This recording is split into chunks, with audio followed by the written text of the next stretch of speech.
സാറേ, വിദേശകാര്യമന്ത്രി എസ് ജയശങ്കറിൻ്റെ ഒരു പ്രസ്താവന അല്ലെ അദ്ദേഹം നടത്തിയ ഒരു പ്രവൃത്തിയെ വളച്ചൊടിച്ചുകൊണ്ട് നമ്മുടെ പ്രതിപക്ഷ നേതാവ് രാഹുൽ ഗാന്ധി ഒരു പോസ്റ്റ് ഇട്ടു.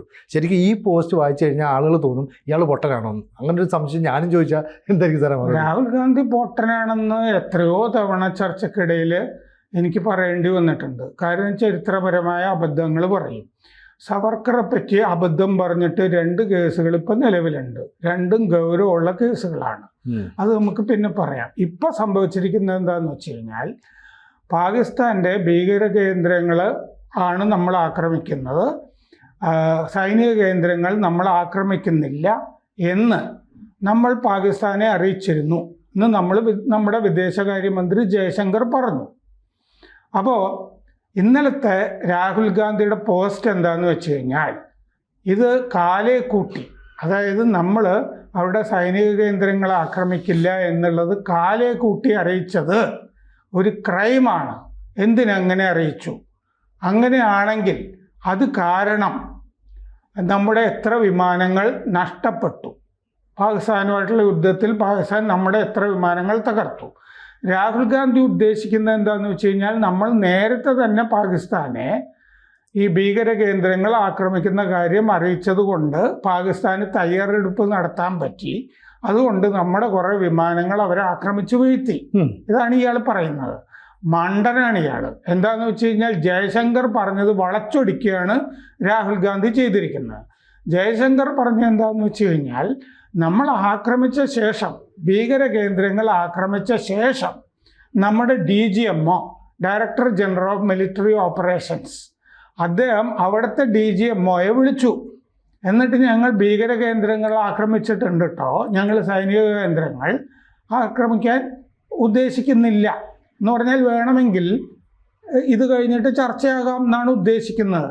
രാഹുൽ ഗാന്ധി മനസ്സിലാക്കിയത് എന്താണെന്ന് വെച്ചാൽ, നമ്മൾ ആക്രമിക്കുന്നതിന് മുമ്പ് തന്നെ അവിടെ വിളിച്ച് നിങ്ങൾ ആക്രമിക്കാൻ പോവുകയാണ്, ഭീകര കേന്ദ്രങ്ങൾ അറിയിച്ചു എന്നാണ്. പൊട്ടനായതുകൊണ്ടാണ് അയാൾക്ക് ജയശങ്കർ പറഞ്ഞാൽ മനസ്സിലാകാത്തത്.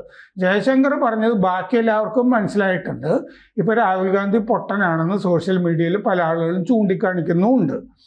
അപ്പോൾ ഈ ജയശങ്കർ പറഞ്ഞത് ഇങ്ങനെയാണ്: ത്തിൻ്റെ ആദ്യഘട്ടത്തിൽ നമ്മൾ അവർക്ക് ഒരു സന്ദേശം കൊടുത്തതാണ് എന്ന് പറഞ്ഞാൽ, ആദ്യഘട്ടത്തിനെ പറ്റിയാണ് ഇത് പറയുന്നത്. ആക്രമണത്തിന് ശേഷം നമ്മൾ സൈനിക കേന്ദ്രങ്ങളും ആക്രമിച്ചു കഴിഞ്ഞല്ലോ. പിന്നീടുള്ള വിളികളെ പറ്റിയിട്ടല്ല. ആദ്യഘട്ടത്തിൽ DGMO ആദ്യമായി അപ്പുറത്തെ DGMOയെ വിളിച്ച കാര്യമാണ് പറയുന്നത്. അത് നമ്മൾ ഭീകര കേന്ദ്രങ്ങൾ ആക്രമിച്ച ശേഷമാണ്. അതാണ് വസ്തുത. ഇതൊക്കെ പട്ടാള വക്താക്കളും പറഞ്ഞിട്ടുള്ള കാര്യമാണ്. അപ്പോൾ എന്നിട്ട് നമ്മുടെ DGMO പറഞ്ഞ എന്താണെന്ന് വെച്ചാൽ, ഞങ്ങൾ സൈനിക കേന്ദ്രങ്ങൾ ആക്രമിക്കുന്നില്ല. അപ്പോൾ ജയശങ്കർ പറഞ്ഞു, ഇത്രയും DGMO പറഞ്ഞ സ്ഥിതിക്ക് വേണമെങ്കിൽ പാകിസ്ഥാൻ്റെ പട്ടാളത്തിന് തുടർന്ന് ഇടപെടാതിരിക്കാമായിരുന്നു, മാറി നിൽക്കാമായിരുന്നു. പക്ഷേ അവർ ആ ഉപദേശം സ്വീകരിച്ചില്ല. മനസ്സിലായോ? DGMO പറഞ്ഞു, ഞങ്ങൾ ഭീകര കേന്ദ്രങ്ങളാണ് ആക്രമിച്ചിരിക്കുന്നത്, ഞങ്ങൾ സൈനിക കേന്ദ്രങ്ങൾ ആക്രമിക്കുന്നില്ല. ഈ ഉപദേശം കേട്ടിട്ട് പാകിസ്ഥാൻ പട്ടാളത്തിന് മാറി നിൽക്കാമായിരുന്നു. ഇങ്ങോട്ട് പിന്നെ ഡ്രോൺ കൊണ്ടും മിസൈൽ കൊണ്ടൊക്കെ ആക്രമണം നടത്തിയപ്പോഴാണല്ലോ നമ്മൾ സൈനിക കേന്ദ്രങ്ങൾ ആക്രമിക്കുന്നത്. അവർ ഉപദേശം സ്വീകരിച്ചില്ല, അതുകൊണ്ട് പിന്നെയും നമുക്ക് ആക്രമണം നടത്തേണ്ടി വന്നു. ഇതാണ് ജയശങ്കർ പറഞ്ഞത്. അത് ആ പൊട്ടനും മനസ്സിലായില്ല. നമ്മുടെ DGMO രാജീവ് ഗായ് പാകിസ്ഥാൻ്റെ DGMO കാഷിഫ് അബ്ദുള്ളയെ വിളിച്ച കാര്യമാണ് ഈ പറയുന്നത്. കാഷിഫ് അബ്ദുള്ളയെ രാജീവ് ഗായ് വിളിച്ചത് നമ്മൾ ഭീകര കേന്ദ്രങ്ങൾ ആക്രമിച്ച ശേഷമാണ്. അതാണ്. അപ്പോൾ ശരിക്കും പറഞ്ഞാൽ നമ്മൾ എന്താണ് പറഞ്ഞതെന്നോ എന്താണ് പ്രവർത്തിച്ചതെന്നൊന്നും മനസ്സിലാക്കാത്തതുകൊണ്ടല്ല, മനഃപൂർവ്വം വളച്ചൊടിച്ച് അതിനകത്തൊരു പ്രശ്നം ഉണ്ടാക്കി അതിൻ്റെ മുതലെടുപ്പ് നടത്താൻ രാഹുൽ ഗാന്ധി ശ്രമിക്കുന്നതാണോ? എനിക്ക് രാഹുൽ ഗാന്ധിയെ പറ്റി എപ്പോഴും ഞാൻ പറയുന്ന സംശയം, അയാൾ മനസ്സിലാക്കിയിട്ടാകണമെന്ന് പോലുമില്ല. പൊട്ടനാണ് അയാൾ. അതുകൊണ്ടാണ് ഈ ഒരുപാട് കേസുകളിൽ അയാൾ അഭിമുഖീകരിക്കുന്നില്ലേ. ഞങ്ങൾ ഇന്ത്യൻ അവർ fighters against the Indian state എന്ന് പറഞ്ഞ ആളല്ലേ അയാള്, ഇല്ലേ? ഞങ്ങൾ ഇന്ത്യൻ ഭരണകൂടത്തിനെതിരെയാണ് പോരാടുന്നതെന്ന്. ഇപ്പോൾ അയാൾ പാകിസ്ഥാൻ്റെ കൂടെ നിൽക്കുന്ന വർത്താനാണ് ഈ പറഞ്ഞിരിക്കുന്നത്. അപ്പോൾ നമ്മൾ 9 കേന്ദ്രങ്ങളാണ് ആക്രമിച്ചത് അന്ന്. മറ്റ് ഭീകര കേന്ദ്രങ്ങൾ മെയ് 7-ാം തീയതി ആക്രമിച്ച ശേഷമാണ്. 7-ാം തീയതി ആക്രമിച്ച ശേഷമാണ്, അതിന് മുമ്പല്ല ഇന്ത്യ അങ്ങോട്ട് വിളിച്ചിരിക്കുന്നത്. രാഹുലിന്റെ പോസ്റ്റ് ഇന്നലെയാണ് ഇത് ക്രൈമാണ്. ഇതെങ്ങനെയാണ് ക്രൈമാവുന്നത് അല്ലേ? അതെ, നമ്മൾ പറഞ്ഞു നമ്മൾ ഭീകര കേന്ദ്രങ്ങൾ ആക്രമിച്ചു. എന്തുകൊണ്ടാണ്? അത് പഹൽഗാമിന് മറുപടിയാണ്. പഹൽഗാമിൽ ഭീകരരെയാണല്ലോ മുനീർ അയച്ചത്. അതിനുള്ള മറുപടി ആയിട്ടാണ് നമ്മൾ ചെയ്തത്. എന്ന് പറഞ്ഞാൽ നമ്മളൊരു സംയമനത്തോടു കൂടി ചെയ്തിരിക്കുന്ന ഒരു പ്രവൃത്തിയാണ് സൈനിക നടപടി ഇല്ലേ? സൈനിക കേന്ദ്രങ്ങൾ ആക്രമിക്കുന്നില്ല. അപ്പൊ നമ്മൾ അങ്ങ് വിളിച്ചറിയിച്ചിട്ട് അവർ മിണ്ടാതിരിക്കുകയാണെങ്കിൽ ഇരുന്നോട്ടെ, അതോടുകൂടി നിൽക്കുമായിരുന്നു. പക്ഷെ അവര് നമ്മുടെ സൈനിക കേന്ദ്രങ്ങളെ എല്ലാം ലക്ഷ്യം വെച്ചു ഇല്ലേ? രാജസ്ഥാൻ, ജയ്സാൽമീർ തുടങ്ങിയ ജമ്മു ആൻഡ് കാശ്മീർ, ഇവിടെയൊക്കെ പഞ്ചാബ്. അതുകൊണ്ടാണ് നമ്മൾ പിന്നെ ആക്രമിക്കുന്നത്. ഇതാണ് ജയശങ്കർ പറഞ്ഞത്. അപ്പോ ജയശങ്കർ പറഞ്ഞത് സർക്കാർ ചെയ്തു എന്നാണ്. എന്നിട്ട് രാഹുൽ ഗാന്ധി ചോദിക്കുക, ഇങ്ങനെ നേരത്തെ കാലക്കൂട്ടി പറയാൻ ആരധികാരപ്പെടുത്തി? മണ്ടത്തരത്തിന്റെ മാലപ്പടക്കമാണേ. ആരധികാരപ്പെടുത്തി? എത്ര വിമാനം അത് കാരണം തകർന്നു എന്നാണ് ചോദിക്കുന്നത്.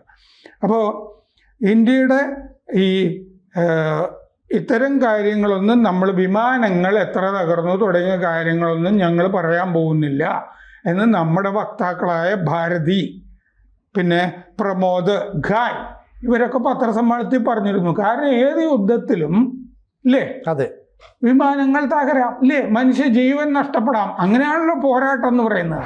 അവരുടെ മിസൈലുകളും വിമാനങ്ങളെയും നമ്മൾ വെടിവെച്ചിടാം. ഇങ്ങനെയാണല്ലോ യുദ്ധത്തിൽ. അത് കണക്ക് പറഞ്ഞതുകൊണ്ട് ആർക്കും പ്രത്യേകിച്ച് ഗുണമൊന്നുമില്ല. ഇതുകൊണ്ടാണ്. പക്ഷെ ഒരു മണ്ടത്തരം പറഞ്ഞിട്ട് രാഹുൽ ഗാന്ധി പറയുകയാണേ, അങ്ങനെ നമ്മൾ നേരത്തെ വിളിച്ചു പറഞ്ഞുകൊണ്ട് എത്ര വിമാനം നഷ്ടപ്പെട്ടു എന്ന്. നമ്മൾ നേരത്തെ വിളിച്ചിട്ടേ ഇല്ലല്ലോ. അപ്പൊ അവന്റെ ചോദ്യത്തിന്റെ, ഈ പൊട്ടന്റെ ചോദ്യത്തിന്റെ പ്രിമൈസ് തന്നെ തെറ്റാ. അതിന്റെ ചോദ്യത്തിന്റെ പരിസരം തന്നെ തെറ്റ്. അപ്പോ ഇനി ഇയാളെ ഈ വിമാനത്തിന്റെ കാര്യം ചോദിക്കുന്നുണ്ടല്ലോ, ഇത് ഇതുവരെ ആരും ചോദിച്ചില്ല, നമ്മൾ ചോദിക്കണമല്ലോ. 1971 ഇയാളുടെ മുത്തശ്ശി, ഈ പൊട്ടന്റെ മുത്തശ്ശി പ്രധാനമന്ത്രി ആയിരുന്നപ്പോഴാണല്ലോ ബംഗ്ലാദേശ് യുദ്ധം പാകിസ്ഥാനുമായിട്ട്. അന്ന് എത്ര വിമാനം തകർന്നു? ഇവൻ അന്വേഷിച്ചിട്ടുണ്ടോ? ചരിത്രം അറിയാമോ? എന്നാൽ ഞാൻ പറയാം അതിനെപ്പറ്റി. 1971 യുദ്ധത്തിൽ ഇന്ത്യയുടെ 45 വിമാനം തകർന്നുണ്ട്. അന്ന് 13 ദിവസത്തെ യുദ്ധം ഇല്ലേ? ആകെ 75 വിമാനം തകർന്നതായിട്ടൊരു കണക്കുമുണ്ട്. മറ്റുള്ളവ അപകടത്തിൽ, ഈ യുദ്ധത്തിൽ നേരിട്ട് തകർന്നത് 45, ഒരു 30 എണ്ണം അപകടം തുടങ്ങി വേറെ പല കാരണങ്ങൾ കൊണ്ട് തകർന്നു പോകാമല്ലോ. ടെക്നിക്കൽ സ്നാക്സ് അല്ലെ, സാങ്കേതിക തകരാറ്, അങ്ങനെ പോയിട്ടുണ്ട്. അജയ് ശുക്ല എഴുതിയ ബ്രോഡ് സ്വോർഡ് അതിൽ പറഞ്ഞിട്ടുണ്ട് IAF അതിൻ്റെ രാജീവ് ശുക്ലത്തിൽ കൂട്ടി പറഞ്ഞിട്ടുണ്ട് 143 വിമാനം തകർന്നുണ്ടെന്ന് പറഞ്ഞ് പാകിസ്ഥാൻ എയർഫോഴ്സിന്റെ 75 വിമാനം തകർന്നു എന്ന് പറഞ്ഞാൽ കൃത്യമായ കണക്ക് അതിനെപ്പറ്റി ഇല്ല എന്നുള്ളതാണല്ലോ. 143 വിമാനം ഇന്ത്യയുടെ നഷ്ടപ്പെട്ടു എന്നൊരു കണക്കില് അജയ് ശുക്ല എഴുതിയതില് ആകെ 75 വിമാനം തകർന്നു എന്ന് വേറൊരു കണക്ക്. എന്തായാലും 75-നും 143-നും ഇടയ്ക്ക് ഉണ്ടല്ലോ. അപ്പൊ ഇന്ദിരാഗാന്ധി ഭരിക്കുമ്പോഴും വിമാനം തകർന്നുണ്ടല്ലോ. യുദ്ധം ചെയ്യുമ്പോൾ വിമാനം തകർന്നു പോവും. അപ്പൊ ഡിസംബർ 3, 1971 അന്നാണ് യുദ്ധം തുടങ്ങുന്നത്, മറ്റേ പാകിസ്ഥാനുമായിട്ടുള്ളത്. ഓപ്പറേഷൻ ചെങ്കിസ് ഖാൻ എന്നാണ് പാകിസ്ഥാന്റെ യുദ്ധത്തിന്, ആക്രമണത്തിന് പേരിട്ടത്. അവരാണ് ആദ്യം ആക്രമിക്കുന്നത്. നമ്മുടെ 11 വ്യോമസേനാ കേന്ദ്രങ്ങളിൽ ആണ് ആക്രമിക്കുന്നത്. ജമ്മു കാശ്മീർ മുതൽ മറ്റേ ജയ്സാൽമീർ വരെ 11 പട്ടാള കേന്ദ്രങ്ങൾ, വ്യോമത്താവളങ്ങൾ, റഡാർ കേന്ദ്രങ്ങൾ, പഞ്ചാബ്, ജമ്മു കാശ്മീർ, രാജസ്ഥാൻ. രാത്രി ആണ് സംഭവിക്കുന്നത്. അപ്പോൾ നമ്മൾ പിന്നെ തിരിച്ചാക്രമിക്കുന്നുണ്ട്. ഡിസംബർ 8-ാം തീയതി പടിഞ്ഞാറൻ പാകിസ്ഥാനിൽ നമ്മൾ വ്യോമാക്രമണം നടത്തി. നമ്മുടെ ഹണ്ടർ വിമാനങ്ങൾ പത്താൻകോട്ട് നിന്ന് ഉയർന്നതാണ് ഹണ്ടർ വിമാനങ്ങൾ. പാകിസ്ഥാനിലെ മൂറിദിൽ നമ്മൾ ആക്രമണം നടത്തി. 5 സാബർ ജെറ്റുകളെ നമ്മൾ തകർത്തു. അന്നാ നമ്മുടെ ആദ്യത്തെ. പിന്നെ നമ്മുടെ ഒരു പ്രധാനപ്പെട്ട പോരാട്ടം എന്ന് പറയുന്നത് ലോങ്കേവാല ബാറ്റിൽ എന്ന് പറയും, 1971. അത് നമ്മൾ ആകാശത്ത് നിന്ന് വ്യോമാക്രമണം വഴി 65 ടാങ്കുകൾ തകർത്തു. അതുവരെ ലോകത്ത് ഈ ആകാശ യുദ്ധം വഴി ടാങ്കുകൾ തകർക്കുന്ന അറിയില്ലായിരുന്നു. പിന്നീട് ഗൾഫ് യുദ്ധത്തിലാണ് അങ്ങനെ സംഭവിച്ചത്. ഈ ടാങ്കുകൾ തകർക്കുന്നത് അല്ലേ? ടാങ്കുകൾ തകർക്കുന്ന അമേരിക്കൻ വിമാനങ്ങൾ ഇറാഖിന്റെ ടാങ്കുകൾ തകർക്കുന്നത് അത് ഡിസംബർ 5-ാം തീയതി ആയിരുന്നു 1971. നമ്മുടെ 6 ഹണ്ടർ വിമാനങ്ങൾ ജയ്സാൽമീറിൽ നിന്ന് പൊങ്ങിയിട്ട് ഉടനെ 52 ടാങ്കുകൾ നശിക്കുന്നുണ്ട്. ടാങ്ക് മുന്നേറ്റത്തെ വ്യോമാക്രമണം വഴി തകർക്കുന്ന ആദ്യമാണ്. ഷില്ലോങ്ങിലെ അന്നത്തെ നമ്മുടെ കിഴക്കൻ കമാൻഡിൻ്റെ ആസ്ഥാനം ഷില്ലോങ്ങിലായിരുന്നു. അതിനായിരുന്നു ചുമതല ഇതിൻ്റെയൊക്കെ. ഹണ്ടർ, MiG-21, കാൻബറ ബോംബേഴ്സ് ഇതൊക്കെ നമ്മുടെ മുന്നേറ്റത്തിൽ പങ്കെടുത്തു. ഡിസംബർ 11 നമ്മൾ പാകിസ്ഥാനിലെ ടാങ്കയില് നമ്മൾ നമ്മുടെ സൈനികരെ പാരച്യൂട്ടിൽ എയർ ഡ്രോപ്പ് ചെയ്തു. അതൊക്കെ ഞാൻ ഓർക്കുന്നുണ്ട്. പാരച്യൂട്ടിൽ നമ്മുടെ സൈനികർ ഇറങ്ങി എന്നൊക്കെ പറയുമ്പോൾ ഒരു ആവേശം. നമ്മളിത് എന്തിനാ ചെയ്തതെന്ന് വെച്ചാൽ ജമുനയിലെ പൂങ്കിലി എന്ന് പറഞ്ഞിട്ടൊരു പാലം ഉണ്ടായിരുന്നു. ആ പാലം പിടിക്കാൻ വേണ്ടിയാണ് സൈനികരെ അവിടെ പാരച്യൂട്ടിൽ ഇറക്കിയത്. അപ്പോൾ 1978 നമ്മൾ 1978 സോർട്ടീസ്, അതായത് വിമാന പറക്കലുകൾ ആ യുദ്ധത്തിൽ നടത്തി. കിഴക്കൻ ഭാഗത്ത്, പടിഞ്ഞാറൻ ഭാഗത്ത് 4000 സോർട്ടീസ് വിമാന പറക്കലുകൾ. പാകിസ്ഥാൻ 30 കിഴക്ക്, അത്രയേ ഉള്ളൂ 30. 2840 പടിഞ്ഞാറ്. ഇത്രയുമാണ് പാകിസ്ഥാൻ ആദ്യം ആക്രമിച്ചവരാ. അപ്പോൾ നമ്മുടെ ഔദ്യോഗിക കണക്ക് പ്രകാരം വ്യോമസേനയ്ക്ക് 45 വിമാനങ്ങൾ നഷ്ടപ്പെട്ടു, പാകിസ്ഥാന് 75 വിമാനങ്ങൾ നഷ്ടപ്പെട്ടു എന്നാണ്. ഈ ചരിത്രം ഈ പൊട്ടൻ രാഹുൽ പഠിച്ചെങ്കിൽ നന്നായിരുന്നു. രാഹുൽ പാകിസ്ഥാന്റെ കൂടെ ഈ സൊറോസിനൊക്കെ വേണ്ടി നിലകൊള്ളുക എന്ന് തോന്നുന്നു. കാരണം പാകിസ്ഥാന്റെ അവകാശവാദം കഴിഞ്ഞ ദിവസം എന്തായിരുന്നു? പാകിസ്ഥാൻ വക്താവ്, പട്ടാള വക്താവ് അഹമ്മദ് ഷെരീഫ് ചൗധരി പറഞ്ഞു, ഇന്ത്യയുടെ 3 റഫേൽ വെടിവെച്ചിട്ടു പറഞ്ഞല്ലോ. അതെ, ഒരു MiG-29 വെടിവെച്ചിട്ടു, നമ്മുടെ ഒരു Su-30 MKI അത് വെടിവെച്ചിട്ടു, ഒരു ഇസ്രയേൽ ഹെറോൺ ഡ്രോൺ വെടിവെച്ചിട്ടു. ഇതാണ് പാകിസ്ഥാന്റെ അവകാശവാദം നമ്മുടെ വിമാനങ്ങളെ പറ്റി. ഇതിന്റെ കൂടെയാണ് രാഹുൽ നിൽക്കുന്നതെന്ന് തോന്നുന്നു. അതുകൊണ്ടാണല്ലോ നമ്മുടെ എത്ര വിമാനം നഷ്ടപ്പെട്ടു എന്ന് ചോദിക്കുന്നത്. ഈ വീഴ്ത്തിയത്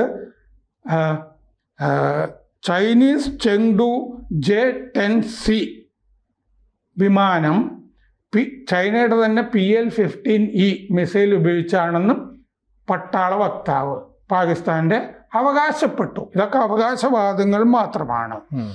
വുയാൻ ഗ്രാമത്തിൽ ഇത് അവശിഷ്ടം നമ്മുടെ റഫാലിൻ്റെ ഉണ്ട്. അതിൽ RFL എന്ന് എഴുതിയിരുന്നു. BS-001 എന്നതിലുണ്ടായിരുന്നു.